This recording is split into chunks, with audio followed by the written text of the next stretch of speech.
Welcome to old. Hey, Dave, and all two of our listeners. Welcome to Old Ass Movie Reviews. This is our second review in the month of November, or is it the third? It is the third review for the month of November. Is it the third? The third. Yes, we are continuing Hot Guy Month with Kurt Russell this time. Hot Guy Month. Yeah. Today's episode is actually a double feature of Escape from New York and Escape from LA. Very good. Yeah. Very entertaining movies. I love both of them. I can't help it. Yeah, before I had watched, I've seen them both multiple times, and I always had such a fondness for Escape from New York. Yeah. Something happened this time that I really loved LA. Yeah, it's got some good stuff in it. I really liked Escape from LA. I think I like it better than Escape from New York. Really? Yeah.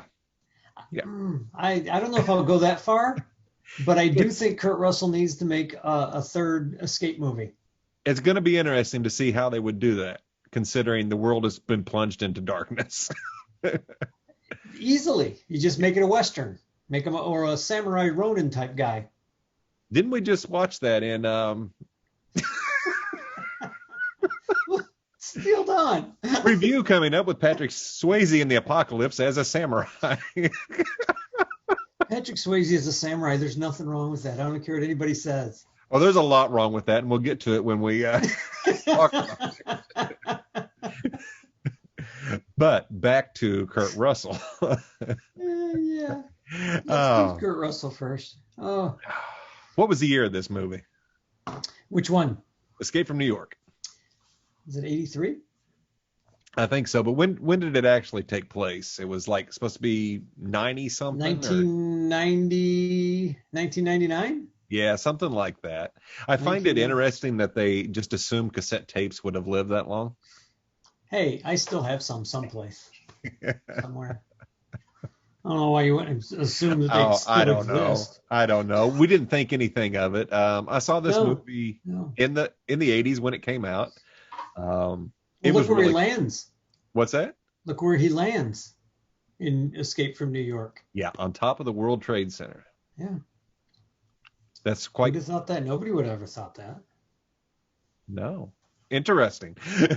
Very sad to think about that. There's a lot of things. You can take a look at both of these movies and draw parallels politically or ideologically to things that are going on. But in the end, it's just science fiction. So it was It's a bit of fun. You can't get bogged down in whatever politic bullshit whoever the producer and directors were making this. Mm-hmm. It's just a bit of fun because I don't think a guy like the character Snake Plissken is falling on either side of that. Well, he don't give a shit. He's an outlaw. He hasn't got an R behind his name. He's not got a D behind his name. He's Snake Plissken. He's Snake Plissken. Fuck you if you don't like it. Snake needs better friends. Throughout both movies, Snake has always run across somebody who did him wrong. Must be a small world in the future. Yeah, everybody knows him, and the people he knows screwed him over. Every one of them. Oh, my God. God forbid you be the first girl Snake Plissken meets in a movie. Yes. Yes. Yes, it happens in both of them. They meet an untimely demise. Yeah, the poor girl in the chock full of nuts and in the diner. Yeah, I think I wrote her name down. Hold on. I think I actually wrote the actress's name. Yeah, she was pulled through the floor by cannibals. I was just looking for. I thought I wrote her name down. Susan Hubley? I think the actress's name was Susan Hubley. Okay. I think so. And it's just very strange that in both movies, the first people he meets, girl-wise, dies. Yes. Yeah, and they both try to hook up with him. Yeah. You feel really bad for the girl in LA. Oh yeah. She's sitting there talking about it's not the worst place she could be, and then boom. Whoa. Yeah. Go ahead. No, and that's what's interesting. We'll get to it when we get to LA. But yeah, she's talking about the freedoms. She's actually more free, and then pop. So there's when we get to the LA part of this, it is heavier on the politics, but it does show something that I found very interesting and wasn't expecting. It Okay, was let's start with New York first. yes, You're right. Let's do these in order. And anybody who's listening, know this. If you haven't seen these movies yet, Scott and I are going to destroy these movies for you. Not yeah. necessarily in a bad way, but we're going to Spoilers. talk about every single aspect of this movie that we can think of. We're going to ruin any. I mean, yeah, spoilers all the way. Yeah. So if you haven't seen the movies, you can watch the movies and then come back and go, well, these guys are wrong or right. But I noticed that rewatching our episodes here and listening to them, we give away everything in every movie. Yeah. There was one movie, I think it was Captain Kronos, where you're like, well, let's pause this and we'll talk, and then you went ahead and ran it. I gave a spoiler warning. You did give the spoiler warning, but you couldn't really give the spoiler warnings in all the rest of them because the whole thing is a spoiler warning. You should just put that in the front of every episode from this point on. Spoilers. We're going to talk about everything. I'm going to update our description. We do review the movies. We do give our thoughts on whether or not we recommend watching it, but I am going to tell you every damn thing about the movie. These are old movies. We're sticking to the 80s and beyond. If you haven't seen it and you don't want to be spoiled, turn off, come back. Right.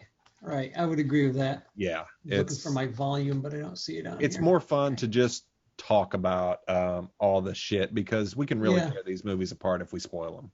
Well, we talk about the movies like we talk about the movies when we work together. Exactly. Just like we just tear them apart and have a good time. So I want everybody anybody who's going to listen to this know we are going to talk about these movies like you've already seen them. Yeah. And if you haven't, what the hell's wrong with you? Yeah, these are good movies. Good. Some of them are bad movies, good movies. Yeah. And the movies that are really bad, we've already told you not to go watch. So. Surprisingly, there hasn't been that many. I was looking back through it. It's like you watched them. we haven't told people not to watch many, but Devil's Express. Oh, fuck. Eat my dust. Gone in 60 and even seconds. then, we said watch it if you want to know what not to do in a movie. Yeah, here for both of these movies, these are must watches. I want to get that out of the way. You can't Kurt go Russell wrong with. Period is a must watch for me. I mean. Yeah, you can't go wrong with Kurt Russell. No, you can't. Not in this. Well done, Kurt. Good job. Absolutely. And he plays a great Santa Claus. If you haven't seen the Santa Claus movie that's on Netflix yet, I've heard it's really good. He plays a good Santa Claus. I'm waiting for the sequel. Cool. Yeah. I may have to watch that. Christmas is coming. Yes.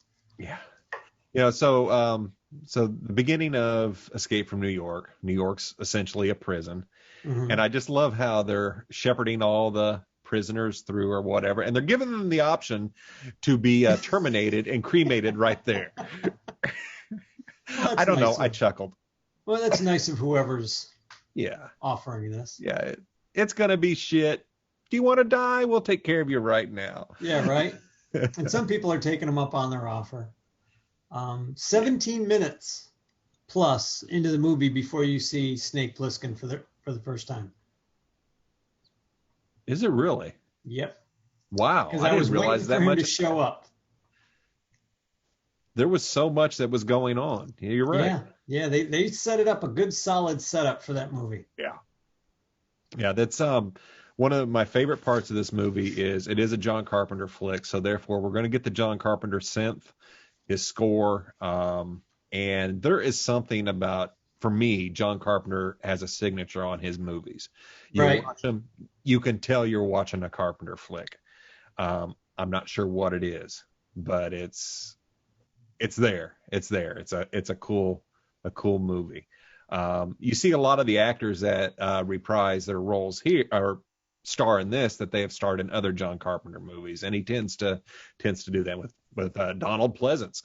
As the president. Man, what an asshole. What a Weasley little shit. Oh my God. Well, aren't they all? I mean, seriously, since there you go. I mean, there's probably a handful of presidents in our history, and you know what? Not just this country's history, but any country's history that weren't Weasley little bastards. Yeah. You know. He's not as bad as the president in Escape from LA. No. I don't think anybody would be as bad as that guy. Yeah. But we'll talk We'll about get to that. that. I just thought it was funny that they had another president in there. It's like they couldn't think of anything new to do. Yeah. They couldn't have just arrested him and said, you're in here and he's just escaping, which is what I Yeah. would do for the next movie. I'd have him like basically fall into a prison and not realize he's even walked into a prison. Yep. just be like, ah. But it turns out, and it's hard for me not to bounce back and forth between these two movies, but it turns Right. out LA is the same exact fucking movie. Yeah. Yeah. For the most part. It is the same movie, with a bigger budget. Probably, and you know what? I wonder if we'll get to that in a Yeah. minute. It's, like I said, it's hard not to talk about it. Lee Van Cleef played a great character in Oh, yes. Escape from New York. Yes. And I think for me, he was always one of those natural tough guys. Growing up, I watched him as a kid. He's in a couple of Clint Eastwood movies. He did some spaghetti westerns on his own. He was actually in a series about a samurai. Really? Or a ninja. He was like an American ninja kind of guy, and he was training someone else to be a ninja. It was an old television series back in the 80s when all this stuff was, really happening. And I just always liked Lee Van Cleef. I mean, you could put him in. He's just got that craggy look and he's got a great presence. I'll just shoot you in the face as soon as you look at you kind of guy. And I always like that tough guy image that could also go out and pick flowers. Yeah. But you never see him picking flowers because he'd shoot them. Because that's Lee Van Cleef. Okay. Right. Yeah, he played a pretty good character, and I was actually kind of ticked off when Kurt Russell at the end, because in the movie he says, when I get out, you better hope I don't get out because I'm going to kill you. I was hoping he did. I was kind of like depressed that he didn't kill him. I was like, really? You didn't? I was waiting for We that. ruined the movie already for you, but that's beside the point. It was coming. It was coming anyway. Guess what? He does escape. Yeah, guess what? That's why they call it Escape from New York. Who else was in this? Susan Hubley was the girl in the diner. Ernest Borgnine. Harry Dean Stanton. Yeah. Adrienne Barbeau. Yeah. And Isaac Hayes was the main villain. Yes. But the Duke Adrienne of New Barbeau, York. It was interesting for me. The first time I remember seeing this movie, I kept expecting Adrienne Barbeau to hook up with Snake. Right. And it never happened. She stayed with Harry Dean Stanton's character, With Brains. the brain. Yeah. And I was like, well, that's kind of, and now I really look at it even more I watch it, the more I'm like, I kind of think that's cool because that just goes to show you that girls really like brains. Yeah. Just really like the guys with the brains. I don't know what it is. They all love Spock. Captain Kirk's okay, but Spock's the guy you go home with. Yeah, I guess so. Ernest Borgnine as the cab driver. Oh yeah, he was a good character. Cabby. Yeah. Snake first meets Cabby in a drag show. Yeah, that's right. It was a drag show. That's funny. What the hell was going on in that basement? I don't even want to know. There was some homoerotic shit going down in that basement. Some weird, even beyond that, like. I had never caught that before. I've seen this movie so many times, and I'm watching. It's like, that's a damn drag show. Yeah. And there's some weird shit going down in that basement. Yeah. Okay. Yeah. That was a little weird for me. No wonder Cabby said, "You don't want to go down there, Snake." You don't want to go down there, Snake. I think Snake can handle himself though, which was pretty good. Oh yeah, always. I liked one of my favorite characters that had barely any lines in this movie was the doctor who gives him the little explosives in his neck. Yes. Because you can tell he doesn't want to do this, but he's basically got no choice. They'll kill him if he doesn't, or they'll get somebody else to do it and kill him. Yeah. So I like when he turns to the general and says, "Now tell him." Tell him. Yeah. And he's like, "Tell me what?" He's like, "Oh, I put some explosives in your head." The doctor actually had an ethic. The doctor was basically rooting for Snake Plissken to win. Yeah. And for a completely different reason, and so he could save the guy, Yeah, they really didn't give two shits about him.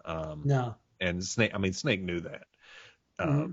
So that's why the damn president. That brings me to one of my favorite lines when I think it's Lee Van Cleef has him in there and he's telling him what's going down. Mm-hmm. And he says the president's, lost in New York or whatever, or his plane Right. went down, and Snake's like, president of what? Right. We'll get a new president. Yeah, go get a new president. Right. I love it because he Yeah, don't give a shit. that's pretty good. Snake didn't give a shit. No. There's a backstory with Snake Plissken that is so deep and so. Oh yeah. And I don't even want Carpenter to try to ever tell me that story, because I think he would just screw it up, as he screwed up a lot of things that he's tried to go revisit. Right. So I like to have it in my own head that Snake Plissken knows a lot more about the world government's going down than anybody wants him to know. And that's why everybody keeps trying to kill him. Yeah. And through some dumb luck or training, whatever you want to call it, he keeps surviving, and they don't know how to kill the guy, which I think is great. Yeah. He's one of those characters. He's not a good guy. He's not a bad guy. He's just somebody's fed up with the system. And I always take it for as bad as he may be, he knows all the guys that are in control are a lot worse than him. Exactly. And he'd just as soon kill them and walk away and let people live however the hell they want to live, which is how it should be. You should just let people do, as long as they're not hurting anybody, let them do whatever the hell they want. But he's pretty much a badass. And I like whenever somebody starts calling him Pliskin, he's like, call me Snake. Yeah. You know? He changes it on him because then yeah. That's always a good thing Pliskin. for me. Yeah. I love Cabby, back to Ernest Borgnine, how he had this uncanny ability to show up when they needed a ride. Mm-hmm. He's a good cab driver. He was. He didn't want to be in this neighborhood. He was. Snake. And what I didn't catch, and I should have seen it because they telegraphed it, was that cassette switch. Yeah. Yeah, because Cabby had that stash of cassettes and everything, and I just did not catch that till the end. And as I'd seen the movie but forgot about it. So well done to just make the president look like a total ass. Well, he gives the president a chance too. He does. Like before he makes that switch, he gives the president a chance to make good and actually be a decent human being. Oh, and like that was going to happen. He fails miserably. He just fails miserably. And that's why Snake does it, I think. Yeah. That was Snake giving the guy the benefit of the doubt. Like, maybe he's not as bad as I think he is. Those people never will do the right thing. No. So given the opportunity, they don't. And Snake just solidified what he already knew was going to go down. Right. Definitely. I think everybody needs a control panel with a ton of random lights for no reason with no labels. Yeah. Yeah. I think when I build a big control room to monitor security, we'll need one of those panels with about 1,000 lights that just. Mm-hmm. They just blink on and off. Yeah. Because. Like in the second Airplane movie where the guy's looking, we found one of these. It just has random lights blinking on and off. And Kirk or Shatner's character looks and goes, well, it can't just be a random thing. There's got to be a reason for it. Tear it apart. Put it back together. See why it does it. What about this control panel? It's just got lights and they're blinking in and out of sequence. We'll make them blink in sequence. I've got to watch it again. It's been so long. It's exactly what you just said. I know. It's just a bunch of random lights blinking. What's the point? What is the point? Just like some of the Swayze movies we watched, everybody knows Snake. Oh, yeah. Everybody knows Snake Plissken. You're Snake Plissken. I thought you were dead. Yeah. Everybody thinks he's dead or should have been taller.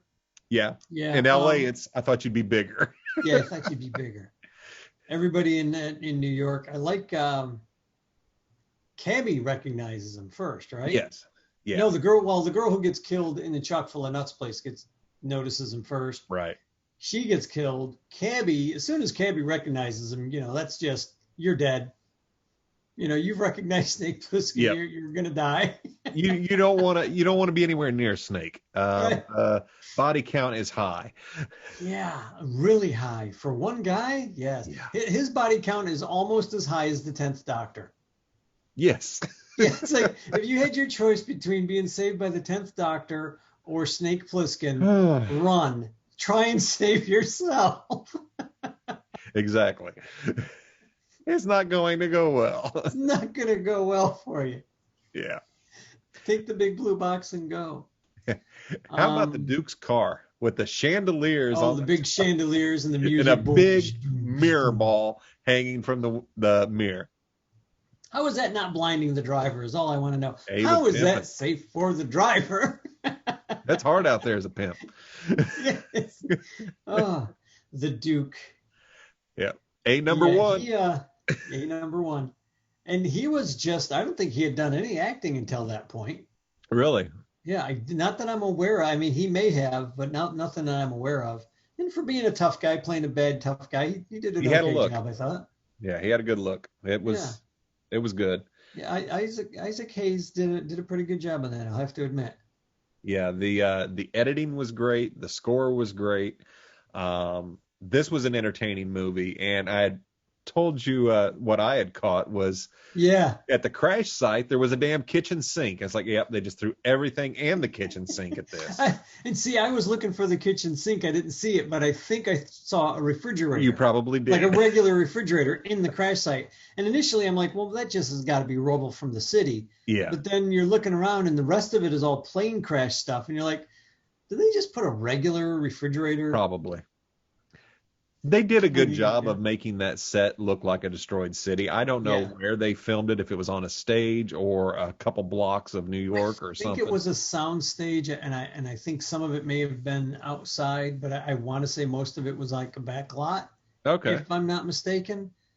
I could be wrong, but I want to say I read that many moons ago. Right. They did a good job. And what was I going to say? When Adrienne Barbeau shows up, like I said, you initially think she's going to go with Snake. I'm really glad that she stuck with Brains through the whole thing.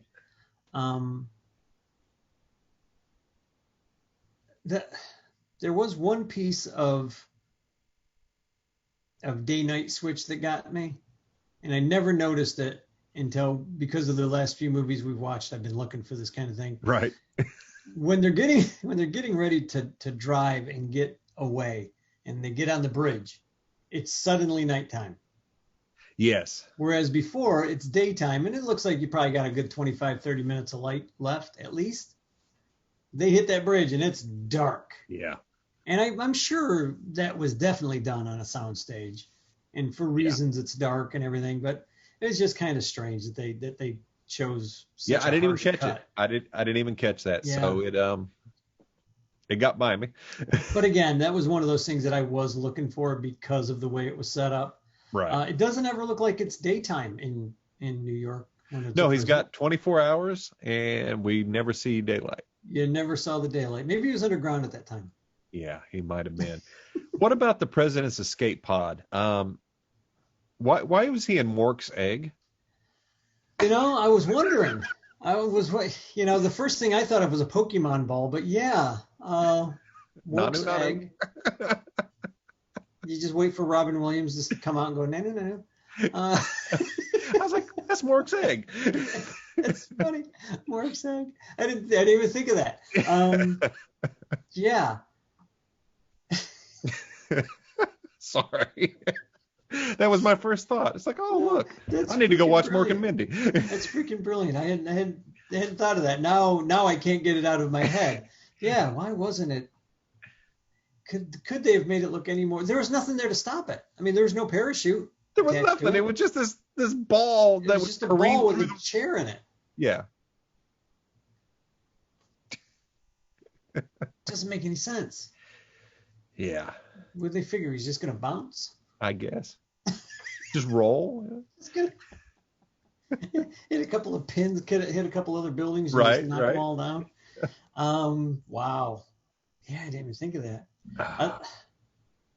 When he air glides and lands on top of the World Trade Center, and he's got to go down the stairs. Yeah. But it only takes him to the 15th floor. The rest he's got to walk. You're like, really? You poor bastard. I know, right? I don't know if you've ever walked any stairwells in the city. They are not easy to walk up or down if you got a couple of flights to go. And later in the movie, he does it after being shot with an arrow in the leg. Yeah, right? I forgot about that. You're right. Yeah. So it's... And how did those guys get up on the roof? I mean, why were they even there? They called them the Indians. Were they the Indians? Is that what they were called? I don't know. Or the I didn't red catch what they the called them. Redskins? I thought they were the Dukes people, but No, I'd see that he was calling them the cabbie. I think was calling them something oh, else. okay. For me, this movie is great. I mean, it's got action in it. It's got Kurt Russell. This is what I wanted to say earlier.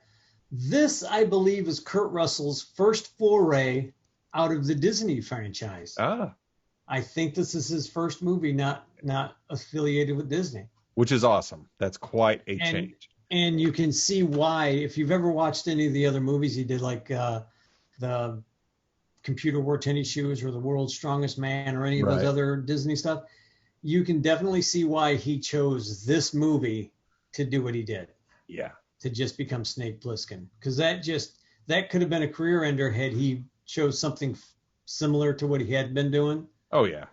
And that, I think, it was the right choice. And It was this could have been a absolutely career ender had it not been so damn popular. Yeah. It put him and solidified Kurt Russell as an action star.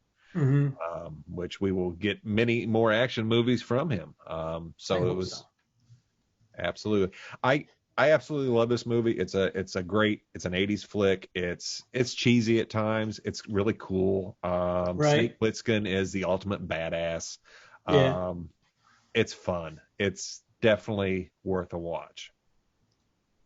I would definitely agree with that. If you're just a passing Kurt Russell fan, watch this movie, and I think you'll change your opinion entirely. You will be a solid Kurt Russell fan.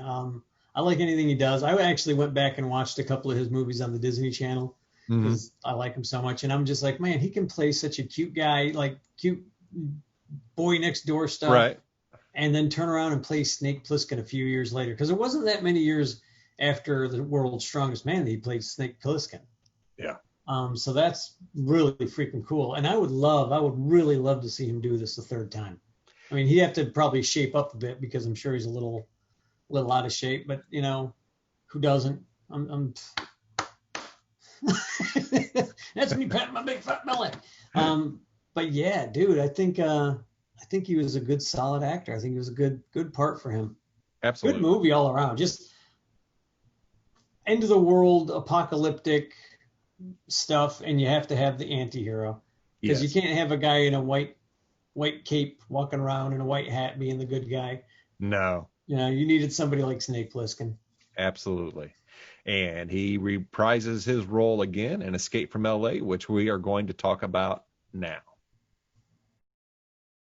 Yeah, so he reprises his role as Snake in Escape from LA, which to me turned out to be pretty much the same damn movie.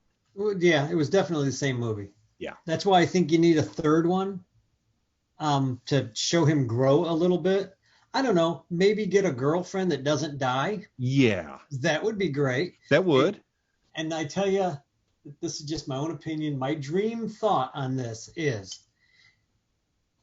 he somehow gets into another prison. Whatever, you know, he's arrested by maybe another government, not American government, you know, Chinese, whatever.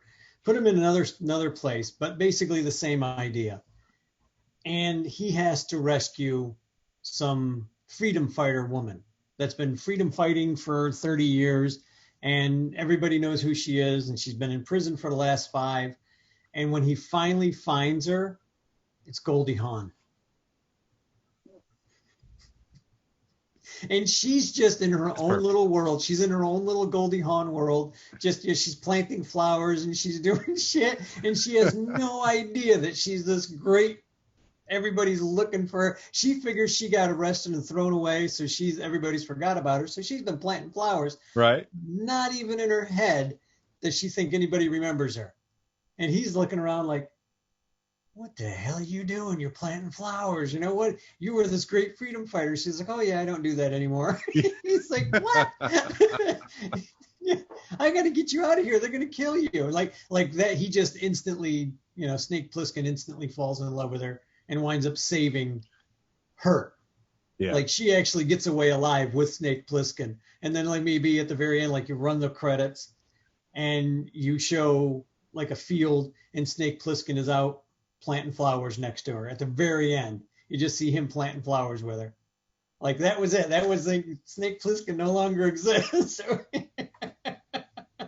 And I think that'd be a great ending, just to show Snake get a happy ending. Yeah, they're. I do feel we need to have Snake wrapped up somehow. Yeah.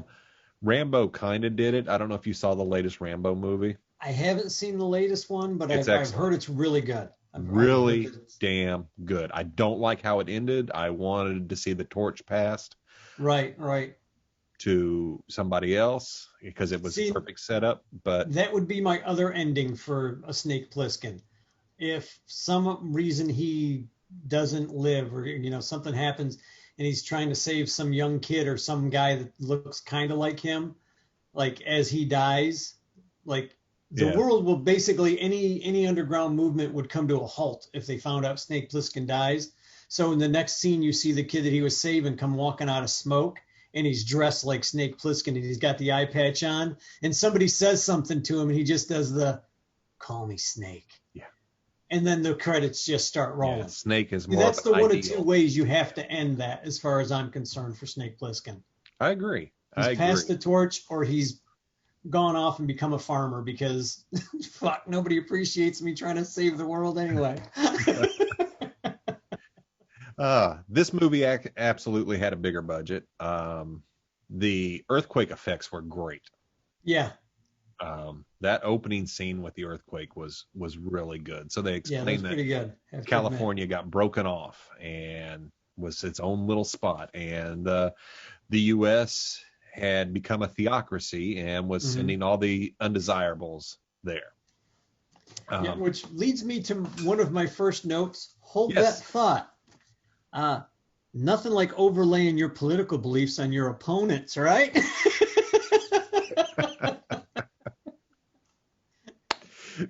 And this comes in where we've talked about this before. If you have a message, that's fine. But my God, this was such a heavy-handed message. I never bought it. I mean, personally, I never bought that anybody would follow that president, number one. Oh, well, yeah, there would be people, but it's not going to be enough to make it. I would hope not. Stacy Keach's character would have killed that fucker. Oh, yeah. I have no doubt in my mind. I thought that was coming. So was I. I was like, Keach is going to take over. Yeah. Like the first time I saw LA, I was like, Keach is going to kill this guy and just take over and be a military dictatorship. And, to a certain extent, in the situation you were in, you'd have to go, okay, now what does he do after that? Right. But Keach would have just killed that son of a bitch. And that is one of the things we've talked about, is putting the politicizing something or having a message so heavy. However, even though this does do that, it also made the head of LA pretty much Che Guevara. Right. And he's supposed to be the good guy, I guess, to some extent. But you saw just how good this... Yeah, which is exactly what Che Guevara was, a bastard. Yeah, so I thought that was interesting. It's like, okay, we played it heavy here, and then now we're doing it, and it's like, okay, I see this. You're showing... See, I caught that, too. I thought, well, okay, now wait, because when he's standing up in the car, I was like, that's fucking Che Guevara. Mm-hmm. When he's doing the dove in the 3D effect, and he's like throwing the dove up to the girl. I was like, that's Che Guevara all the way. This guy, and he played the part pretty well. I mean, it's stereotypical, but it was fun. He played Cuervo Jones. Cuervo Jones. Cuervo. What a great name. It's great. That's an awesome fucking name. I was halfway waiting for them to say, well, what's your first name? Jose. That's what I was waiting for. Oh, my Jose God. Cuervo Jones. And that's one of the things that I got is like, the first time I seen this is like, man, that's a heavy-handed message. Yeah. But I paid more attention to it this time and said, damn, they're showing it going, what happens when you take and go both ways. Yeah. And that's far, far right. You and I have had this exact same conversation. I think we did it on the last podcast, or we did it off camera. I'm not sure. But it's far, far right and far, far left, all meat. Yep. They're the exact. A boot on your neck is still a fucking boot on your neck. Amen. And that's what this movie basically tells you. And it does that with the poor woman who meets up with Snake, Talisama or whatever, the Muslim Yeah, woman, yeah. who said, "Well, I'm free here," and then gets shot. And it's like, yeah, there's Yeah, a message right there, just in her getting shot. It may right. feel free, but she's not. Right, exactly. And Because that's, anybody will kill you, especially in that town at yeah, that point. that was I wouldn't want to live there. No, No, no, not unless you're the boss. no. And everybody was trying to be the And boss. everybody was trying to be. I mean, shit, you'd have to take out Carjack. You'd have to take what? Let's get, Name, let's go ahead name and talk about for Carjack Malone. real quick. I'm going to go over the names in this one. These are great Buscema, names. Pam Grier, Stacy Keach, and a guy that looked like Meatloaf. The one Colonel. I don't think it was Meatloaf, but it No. looked like him. Kurt Russell, and then Cliff Robertson as the crazy president. Those were like the big takeaway actors in this for me. Bruce Campbell's in there as well. Bruce Campbell. I thought I wrote his name down, but I guess not. Yeah, The Bruce Surgeon Campbell's the General Surgeon of General. LA. So let's start from the beginning of this one. Kurt Russell makes an appearance early in this one. It's not Yes. 17 minutes. It's like 5 minutes in. And I like all the guys that have weapons aimed at him when the doors open up. I mean, they're already lined up with the weapons aimed. Yeah. Well, they knew he was going to, and he did. He tried multiple times to kill motherfuckers on his way to LA. Yeah. Just figured it worth a shot. Yeah. Yeah. So they hand him a gun loaded with blanks because they knew he was going to shoot. Yeah. I love Stacy Keach. What are you, smart ass, or what's he call him? You're a genius? Yeah, I don't remember. I forgot what he says to him. He's like, first clips blanks, genius. Yeah. And shuts the door on him. That's pretty good. Yeah. The girl walking by and giving him the scratch was a good scene. Yeah. I had forgotten that was all a ruse. Right. And he is told that. He is told that once he's in there by Carjack Malone that shit's fake. That plutoxin virus doesn't exist. Yeah, and plutoxin virus really kills people. What? And he doesn't catch on. He's like, wait, what? And then he's rushed out. Like, right after that. But Steve Buscemi, oh my God, Map of the Stars, Eddie. No, you need my map, Snake. You need my map. Snake's gonna shoot him. He's like, I told you needed my map. Oh man, what a slimy character! Great character. Oh my God, what a dirty little rat. Yes, very much a little rat. What a dirty little rat he plays, and he plays him so well. Oh my God, yes, so well. He gets whenever he first gets there, he meets not Henry Fonda, Peter Fonda. Peter Fonda. Yeah, just as good as the rest of the family. Peter Fonda playing a surfer, playing an old. That was surfer. A stretch. Yeah, and I'm trying to figure out what the surfers were doing there. Was it because they were surfers? I don't know. Because I don't know. I mean, if anybody could have escaped, it would have been the surfers. Yeah, this is John Carpenter again having fun, and what I notice is he does a lot of interesting gangs. Yeah, which is what we talked about before. Exactly. He's done it in this Escape from New York, Escape from LA, Assault on Precinct 13. There's always some very interesting little sex. Did he do Warriors? He didn't do Warriors, did he? He didn't do Warriors, but I think Warriors he has got some interesting gangs in it. Oh yes. Yeah. Warriors got some good gangs in it. He always does these themed gangs. Yes. So the surfers. Yeah, the surfers was a gang. Get off our beach. What the hell? You obviously just seen me show up in a freaking rocket sled out of the ocean. Yeah. What ruined this movie for me and almost took me completely out of it was the bad CGI. Yeah. The bad, there was no reason to have it this bad. No, even when it felt rushed. Even when this movie came out, this was the biggest complaint, was the bad CGI. Mm-hmm. We'd already had good CGI up until now. Right. So I would have rather seen them use miniatures. Yeah. Yeah. And they could have done a really good job with miniatures. The bad CGI just felt really rushed and lazy. Mm-hmm. Which something that could have been a good scene was a bad scene, and then they show the big great white trying to get him like, and then it's Universal Studios. I'm like, that could have been very funny. Yeah. But the CGI was just so bad, it would just tick me out of the joke. Yeah. And I saw the joke, and it doesn't have to be explained to me, the joke, but it's just like, it's your CGI. Yeah, it was bad. You're hurting because they did such a good job with the earthquake. Oh yeah, the earthquake was great. But that was a lot of miniatures. They had some CGI in there, but I think they had miniatures too. So I think they mixed it. They didn't mix this stuff. This just looked really, really the surfing rough. scene is probably the worst. We'll come to that. That hurt me right here, man. That surfing scene. But it's a fun scene. It was a fun scene, and it could have been better. It should have been better. It should have been better. Should have been a lot better. It absolutely should have been better. And that's one of those things that it was a fun moment, but the special effects take you out of the moment. Yeah. For me. What's that? Oh, the first guy playing basketball. How far are we? We want to go in order, right? We want to. It doesn't matter. In order. Yeah, my brain doesn't go in order. Hell. I like. This is true. I like whenever he first gets there and he's asking people how to find Cuervo Jones. Right. And he's using the tracker to find the special ops guy. Oh yeah. And they're using him for target practice. And he's just like, the guy hands him the knife and says, you want to throw it? And he just walks away from the guy, and the guy starts giving him lip. Right. So he comes up to the hooker in the alley, and the hooker in the alley points down which direction to go to Cuervo. But she knows there's going to be trouble, so she takes off.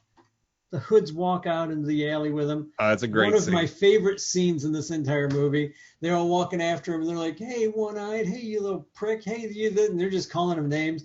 And then they all start whipping out weapons, and he just turns around with his gun and shoots them and keeps walking. Yeah. He doesn't even break a stride, man. And it's like, well, that's why he stayed Bliskin. Yep. Yeah. I mean, that was a great part. Absolutely. Yeah. The basketball of death game. Wow. Wow. My problem with, it's not even that it was a basketball of death and they made it an impossible number to win. Right. It was how they executed the guy. Yeah. They were all they were literally standing in what they call a Mexican standoff. Everybody's in a circle. Everybody's got guns pointed all at each other. And then when the guy misses, they all shoot. Every one of those guys that was around him shooting would have been killed in the crossfire. Yeah. Not one guy fell, except the guy that they were shooting at. And I'm like, there's no way you guys are all that good a shot. There's no way you guys are shooting from the hip. Yeah. And following this body all the way down and not missing and not hitting anybody across the field and everybody else in the field at the same time. Right. Nobody else got killed. They're like, okay, this is why children shouldn't play with guns. This right here is you guys would have actually in real life killed 90% of the people in that stadium. Right. There would have been one guy left standing and he would have had a bullet in his arm. Oh, geez. Yeah. Yeah, that was, to me, I didn't even catch that, but you're right when you mention it. But it's like, who knew Snake could play ball? Yeah. Who says white men can't jump? Yeah. Yeah, that was. I mean, hell, in a different universe, he could have been a good basketball player. It was just, I get the whole Coliseum allegory going on there, but basketball. It's one of those things. It's like in the first one, in a Escape from New York, he's in the wrestling ring with the big wrestler and the gladiatorial they didn't do that again. So they did the same sort of thing. Like you said, this is the same movie. Oh, it is. A different city, which is fine. Because I enjoyed the action and some of the dumb things that happened. But I think if it were up to me to do a third movie, or if I was to sit down with these guys and go, this is how I think you should play it to grow him and just give him a good send off. It's one of those two endings that we talked about earlier about, him either becoming a farmer or handing off the mantle of the snake to somebody else. And he could do both, actually. He could hand off the mantle and then go become the farmer. So you still have a Snake Plissken that everybody's attention has gone to, and the real Snake Plissken can just walk away. And then what would be really funny is if you find out when he takes his eye patch off, he's still got his eye. And somebody looks at him like, what? Why do you have the eye patch? Because it makes me look tough. And walks away. Oh, yeah. Stupid. That would be hysterical. And that would be very in keeping with not only the character, but what they've done so far. You know what I mean? I think it'd be kind of funny. But yeah, the arena, I get it. I get the thought process behind it. And I really like how everybody starts chanting snake, snake, snake when he makes the final dunk, which was that, I couldn't tell, was that CGI? Or did he just throw that ball 1,000 times until he made one and they got that shot? I think there's a cut in there. I think there's a cut in there. Yeah, there's got to be. Because that just looked too clean. You know how many times they'd have to do a full court toss? That good of a guy. Yeah, he would have had to do that 1,000 times. So I think there's a cut, and it was a very fast cut on the camera, and it works. Yes, it worked really well. But and then Buscema looks over at Cuervo. Town loves a winner.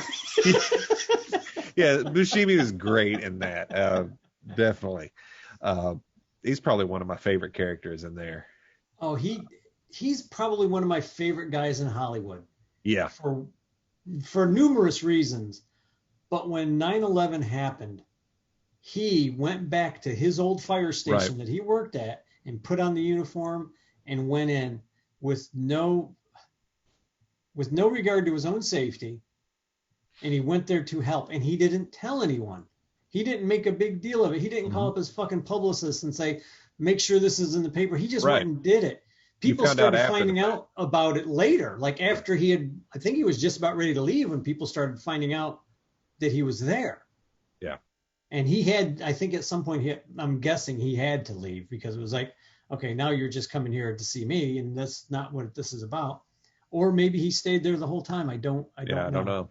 But for him to do that with his old crew, I mean, that's some fucking heart, man. That's a guy that I would love to just sit back and talk to, you know, because he is not going to be your typical Hollywood cat, you know. Kurt Russell's the same way. I like Kurt Russell a lot too. Kind of guy that you just sit there and have a beer with and go, okay, now tell me about your dad and his baseball team. Yeah. Did you ever see that, The Battered Bastards of Baseball? Mm-mm. It was a Netflix. If you get a chance to watch it, it's a Netflix documentary. I don't know if it's still on, but it was. It's The Battered Bastards of Baseball. His father was an actor also and bought a minor league team. Huh. And they wound up being one of the best teams in the league. And all the professional teams that had all their minor league teams started loading up their teams with professionals to beat these guys at the World Series. It's dirty, nasty, and this is why I don't like American fucking sports. Yeah. And it's all in that documentary. That definitely sounds because they were always dirty bastards. Oh, yeah. It's always some dirty fucker. But it is such a good documentary about the baseball team. And it just follows the team. Kurt Russell's interviewed a couple of times, but it really follows the team and what they did and everything. And that's like, you see that and you're like, Kurt, that you came from good stock. Yeah. And that's why I think he's so believable in any role you ever see him in, like from the Disney stuff to the Snake Plissken stuff to the, what was that movie? Tomahawk? Bone Tomahawk. Bone Tomahawk. I want to watch that. That's good. That's in my queue now. I'm going to watch that. It's just anything you see him in, he's got a bit of reality there. Yeah. Yeah. He's good. He's just damn good. It's like Buscema when he was in that series, the gangster series. Yeah, I haven't watched it. I've heard it's Boardwalk Empire. Boardwalk Empire. Yeah, I've not seen the whole thing, but everything that I've seen him in that, where he's like the crime boss, he's just a believable crime boss. He's a likable. If you were just Joe Blow on the street, he's a likable guy. If you were another mobster going against him, you were out of your depth for the most part. But he's a good character. I like Buscemi. He plays a good character all the time. Okay, back to the movie. Sorry, took a No detour. problem. Pam Grier. Oh, gorgeous. Great to see Pam, but to find out she's a transsexual. Carjack Malone.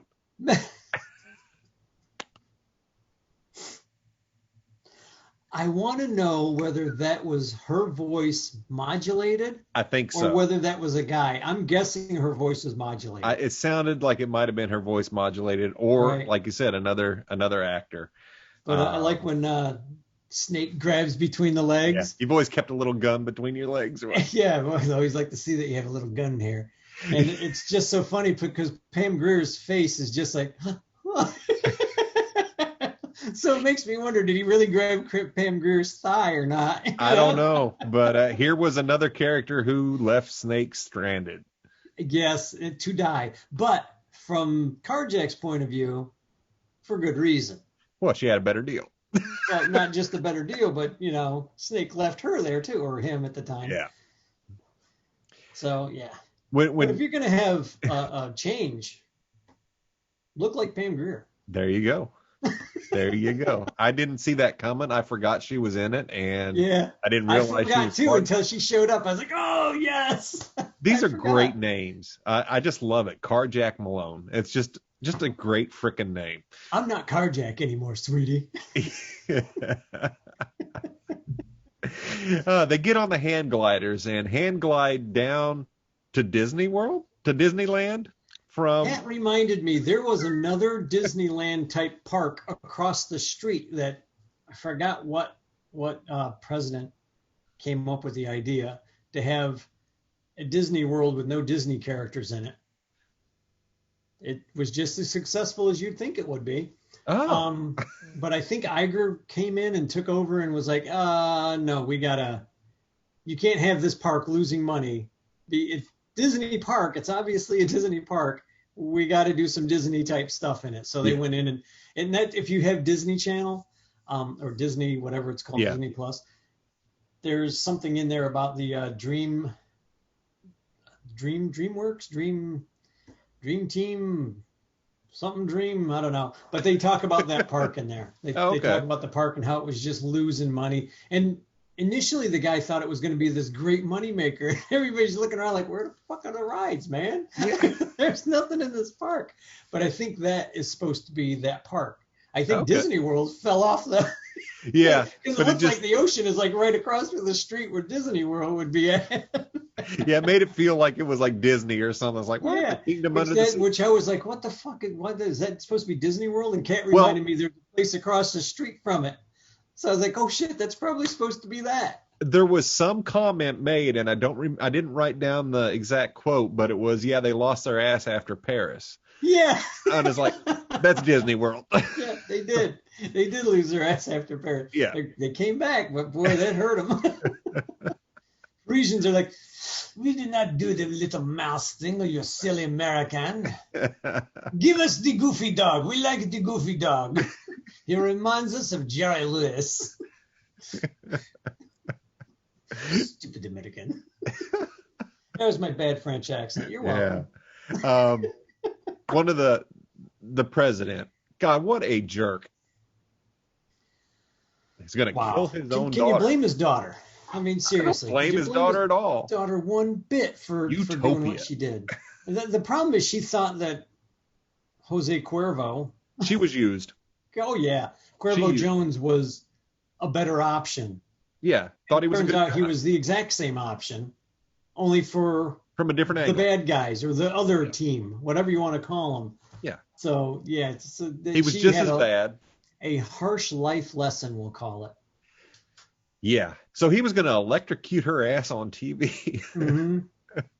Let the world watch.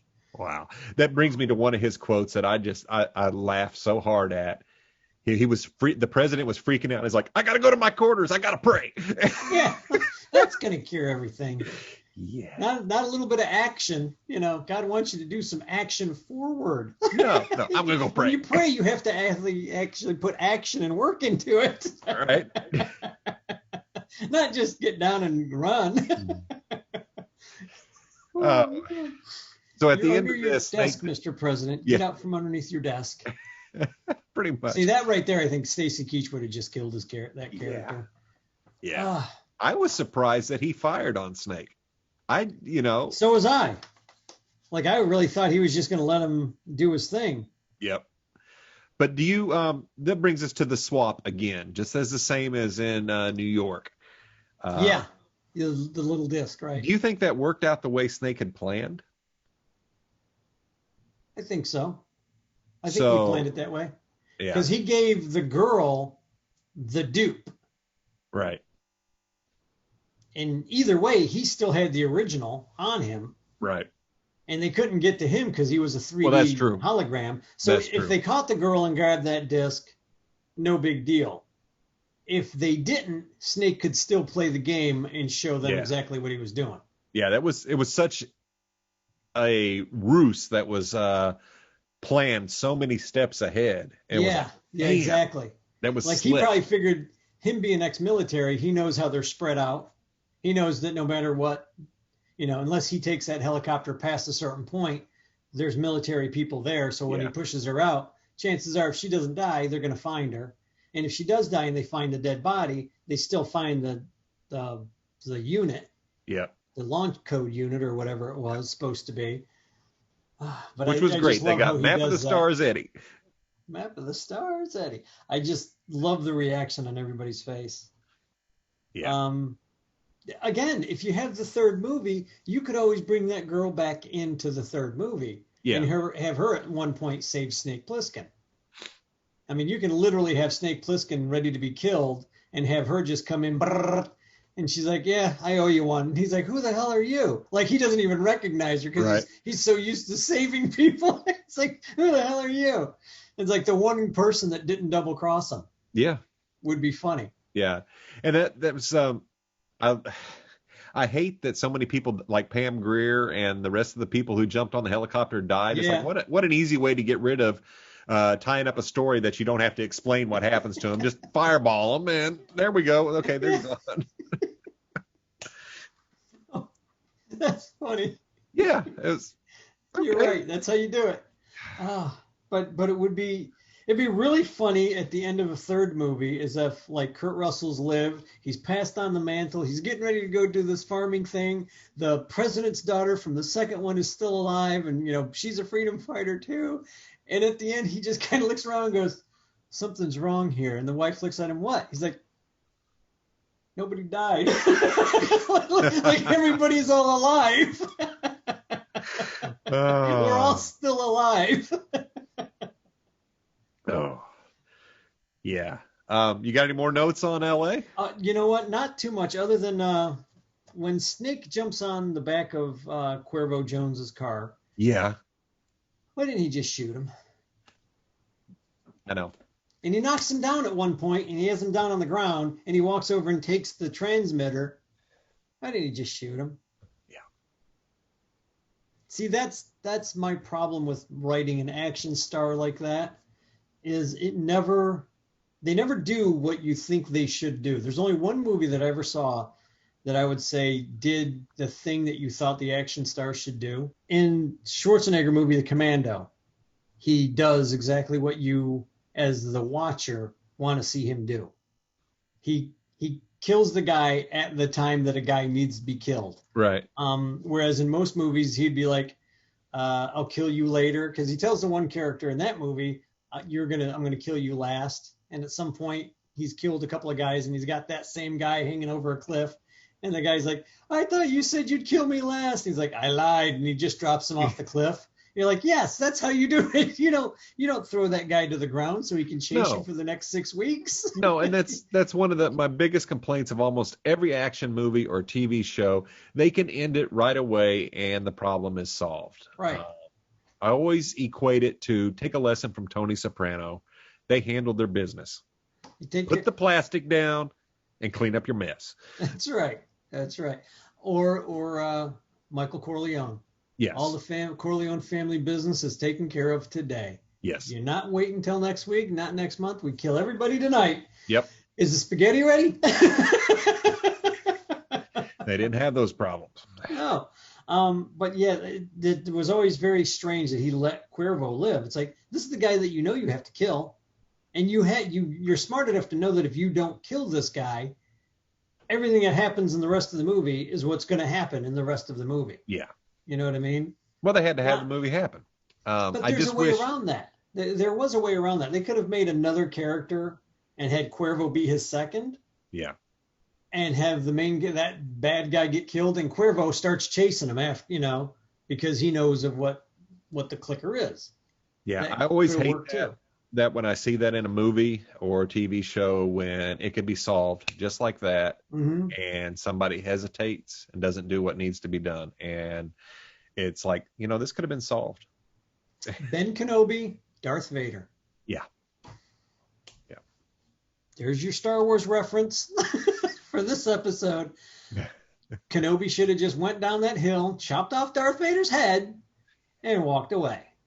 You wouldn't have had the rest of those problems, because actually I think the Emperor would have been easier dealt with at that point. Yeah. But that's a whole nother story. No, so literally, that's a whole nother story. That's a whole nother group of movies. Yeah. All right. The same kind of thing. Bad guys left alive to fuck with you later on. Yep. That's like a guy breaking into your house trying to kill your family, and you have a gun on him, and you let him go so he can come back and do it again and again and again. No, not you shoot that guy. I'd rather be judged by 12 than carried by 6. I'm sorry. There you go. Just saying. Absolutely. That may seem a little radical, but